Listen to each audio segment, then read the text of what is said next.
Buonasera e ben ritrovati con l'informazione flash di New Sicilia. Individuato l'uomo che ha investito a Carini una sedicenne fuggendo poco dopo grazie a un testimone che ha fotografato il mezzo e la targa. Il 54enne è stato denunciato e gli è stata ritirata la patente. La giovane invece è stata trasportata in codice rosso all'ospedale Villa Sofia di Palermo.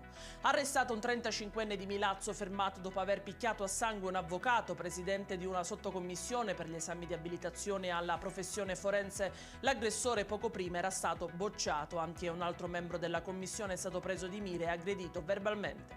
41 netturbini impiegati nel cantiere di raccolta differenziata dei rifiuti di Favara sono stati segnalati alla procura di Agrigento per aver interrotto il pubblico servizio. Gli operatori ecologici sono in uno stato di astensione arbitraria da 3 giorni e reclamano il pagamento di salari arretrati.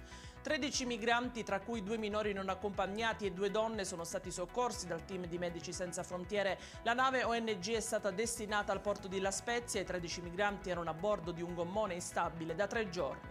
E in chiusura il meteo, tempo incerto per domani, piogge sparse si alterneranno a schiarite, i rovesci coinvolgeranno soltanto una parte ristretta della regione, le temperature si manterranno stabili.